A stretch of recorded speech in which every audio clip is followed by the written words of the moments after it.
Assalamualaikum warahmatullahi wabarakatuh. Berjumpa lagi dengan saya Dine Trio Ratnasari. Di video kali ini saya akan membahas tentang menentukan judul dan latar belakang masalah penelitian. Nah, di sini ada apa sih judul penelitian? Di sini saya akan sedikit menjelaskan secara ringkas mengenai judul penelitian. Judul penelitian adalah pernyataan yang mengandung keseluruhan isi dari suatu penelitian terkait objek penelitian yang ingin diteliti, seperti lokasi, tujuan, dan sasaran yang ingin dicapai. Nah, objek penelitian di sini misalnya kalian ingin mengkaji atau menganalisis atau melakukan penelitian, ingin mengetahui bagaimana kinerja mengajar guru, misalnya ingin mengetahui bagaimana prestasi belajar siswa, lalu ingin mengetahui bagaimana hasil dari belajar siswa atau yang lainnya. Nah, setelah kalian sudah menentukan objek penelitian yang ingin diteliti, lalu kalian akan melakukan penelitian itu di mana lokasinya dan tujuannya yang ingin dicapai itu seperti apa. Nah, lalu sasaran yang ingin dicapai bagaimana? Nah, di sini ada menurut Sukijo Noto Atmojo pada tahun 1993 yang mengatakan judul penelitian adalah cerminan dari tujuan penelitian, di mana tujuan penelitian ini dirumuskan dari rumusan masalah penelitian, atau dengan kata lain tujuan penelitian merupakan jawaban sementara dari pertanyaan penelitian, sehingga judul penelitian juga harus mencerminkan masalah penelitian. Contohnya, misalnya teman-teman memiliki judul pengaruh motivasi belajar terhadap hasil belajar. Nah, berarti teman-teman harus mengetahui nih tujuan dari judul itu apa. Lalu jawaban sementaranya seperti apa? Misalnya, saya ingin mengetahui nih seberapa besar pengaruh belajar itu terhadap prestasi atau hasil belajar siswa. Kita lanjut.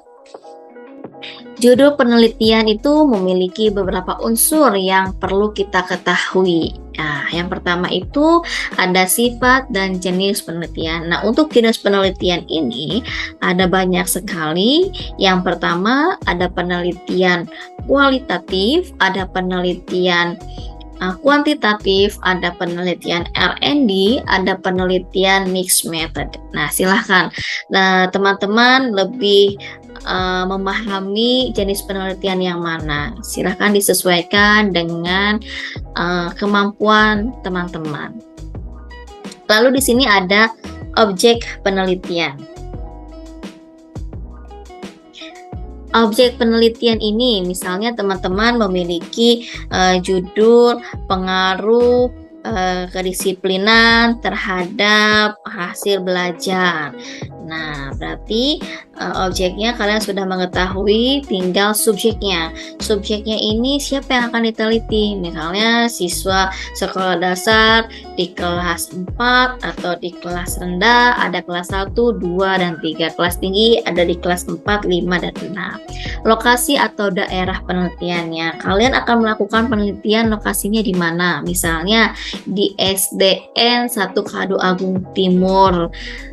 Nah, SD tersebut di daerah mana beradanya? Misalnya di Kecamatan Cibadak, di Kota Rangkas Bitung, Kabupaten Lebak, Provinsi Banten. Jadi harus jelas ya untuk mencatat lokasi daerah penelitian.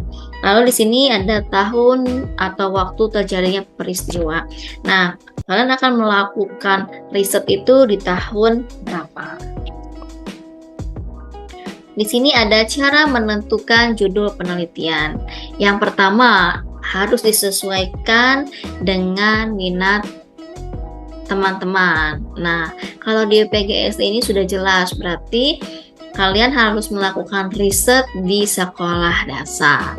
Nah, di program studi PGSD ini juga memiliki banyak fokus keahlian Di antaranya ada minat atau lebih mendalam lagi ingin mengetahui terkait tentang ilmu pengetahuan alamnya, ilmu pengetahuan sosialnya, matematika, bahasa Indonesia.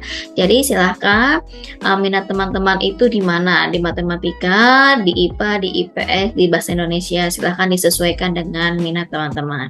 Lalu di sini perbanyak referensi judul skripsi terdahulu. Nah, mulai hari ini teman-teman harus sering berkunjung ke perpustakaan untuk membaca skripsi kakak tingkat kalian yang dahulu sebagai referensi atau sebagai gambaran. Lalu yang selanjutnya ada kembangkan judul dari penelitian yang lama. Misalnya kalian menemukan judul terdahulu atau penelitian terdahulu mengenai pengaruh motivasi belajar terhadap hasil belajar siswa. Bisa kalian kembangkan dengan motivasi ini. Motivasinya ini dari motivasi dalam atau dari motivasi luar. Jadi misalnya pengaruh motivasi intrinsik misalnya ya terhadap hasil belajar siswa. Jadi kalian silahkan dikembangkan. Lalu di sini ada cari referensi, kembangkan. Tadi sudah kembangkan. Cari referensi dari situs berita terpercaya atau media cetak ilmiah. Nah, kalian wajib banget mulai sekarang harus meningkatkan budaya literasinya, membaca, harus dipaksakan membaca artikel atau jurnal dari jurnal nasional ataupun jurnal internasional. Bahkan kalian juga bisa melihat dari Google Scholar para dosen atau juga kalian bisa melihat dari situs akademia, Edu Akademia. Lalu di sini ada selanjutnya diskusi dengan kakak tingkat. Ya, silahkan kalian berdiskusi dengan kakak tingkat, tanya-tanya mengenai melakukan penelitian itu seperti apa, permasalahan yang ditemukan apa, kebaharuan yang ditemukan apa, lalu kesulitan apa ketika melakukan penelitian. Itu perlu banget teman-teman juga berdiskusi dengan kakak tingkat untuk mendapatkan gambaran. Lalu di sini ada ikut serta dalam proyek dosen seperti kegiatan penelitian di Negarasari, lalu penelitian program bakti karya mahasiswa dan lain-lain. Serta yang terakhir amati lingkungan sekitar. Nah, tidak perlu jauh-jauh ya mengamati keluar. Silahkan kalian amati yang ada di lingkungan sekitar. Misalnya kalian berada di Kabupaten Lebak ya, silahkan kalian amati yang ada di Kabupaten Lebak ini sangat luas, permasalahannya apa saja sih di sekolah dasar itu. Lalu di sini ada latar belakang. Latar belakang adalah dasar atau titik tolak untuk memberikan pemahaman kepada pembaca atau pendengar mengenai apa yang ingin kita sampaikan. Jadi harus jelas ketika kalian menentukan judulnya, lalu menuliskan latar belakangnya itu harus sangat jelas dalam menyampaikan dalam penulisan agar para pembaca itu paham maksud dan tujuan yang kalian tulis di latar belakang masalah itu seperti apa. Lalu di sini latar belakang yang baik harus disusun dengan jelas, sejelas mungkin, dan bila perlu disertai dengan kata atau fakta yang mendukung beberapa hal yang terdapat dalam latar belakang itu. Nah iya, kenapa harus disertai dengan fakta? Nah, supaya real. Oh iya, betul, permasalahannya misalnya minat belajar matematika itu sangat rendah. Bisa dibuktikannya dengan apa? Misalnya dengan nilai KKM siswa, ternyata nilai KKM siswa pada mata pelajaran matematika itu tidak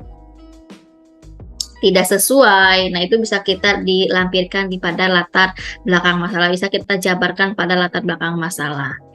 Lalu di sini ada kondisi ideal yang mencakup keadaan yang dicita-citakan atau diharapkan terjadi. Kondisi ideal ini bisa dituangkan dalam bentuk visi dan misi yang ingin diraih. Lalu ada faktual yang merupakan kondisi yang terjadi saat ini, menceritakan situasi yang terjadi keresahan atau masalah sehingga menjadi dasar dilakukannya suatu penelitian maupun kegiatan yang dilatar belakangi.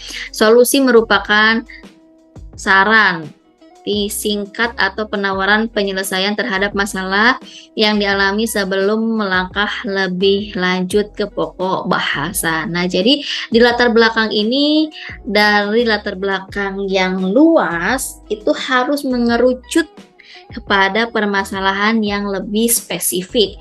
Nah, permasalahan yang lebih spesifik di sekolah dasar itu apa? Misalnya, kenapa sih kok anak itu tidak suka misalnya terhadap pelajaran matematika? Nah, kita harus kaji permasalahan itu lebih dalam lagi. Apa nih? Apa karena ada motivasi dari dirinya atau ada motivasi dari luar sehingga dia tidak menyukai matematika, atau misalkan ada siswa yang nilai IPS-nya itu di bawah KKM, itu juga harus ditelusuri kenapa, apa yang membuat siswa tersebut itu tidak suka dengan pelajaran tersebut, ya. Nah, setelah kalian menemukan permasalahannya, lalu kalian tuangkan juga dengan bukti-buktinya di latar belakang.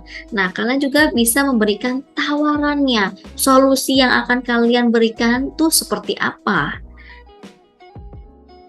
Di sini ada cara membuat latar belakang masalah.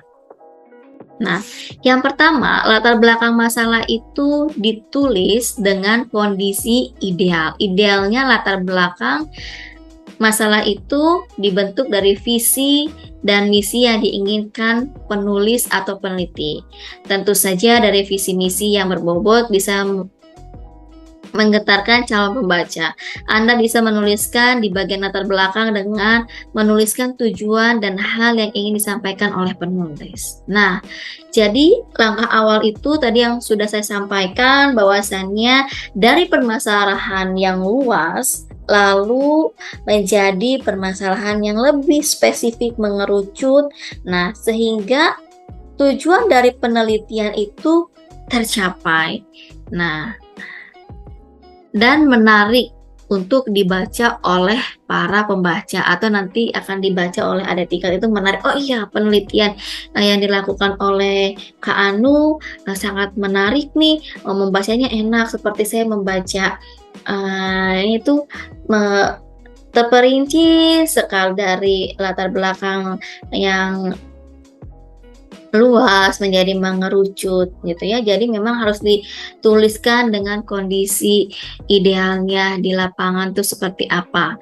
Kalian menemukan permasalahan apa di lapangan. Contoh, kalian sudah melakukan program PPL. Nah, ketika kalian PPL, saya yakin kalian banyak menemukan hal baru. Dari hal baru itu kalian menemukan permasalahan apa saja yang kalian temukan. Setelah itu solusi apa yang akan kalian tawarkan agar permasalahan itu bisa terselesaikan. Contoh, pada tahun 2019 terjadi COVID-19 di mana banyak para ilmuwan melakukan riset mengenai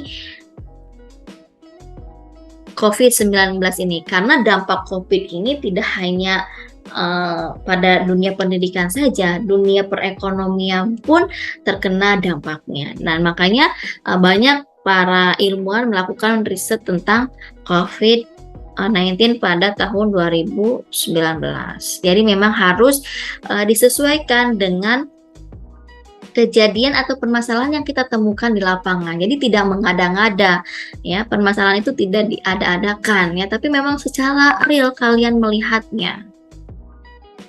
Lalu di sini ada latar belakang ditulis berdasarkan permasalahan yang up to date. Nah, ya, permasalahan harus yang ter-up to date. Nah, sekarang itu permasalahan di dunia pendidikan yang ter-up to date itu apa? Kalau dulu yang ter-up to date itu COVID, makanya banyak para peneliti melakukan riset tentang COVID. Nah, mungkin sekarang yang ter-up to date itu pemulihan pasca COVID, ya. Bagaimana cara siswa beradaptasi kembali yang tadinya pembelajarannya online, sekarang harus 100% tatap muka, atau misalkan permasalahan-permasalahan yang up to date yang betul-betul terbaru, terkini, ya, itu bisa dijadikan atau dijadikan permasalahan dalam melakukan riset.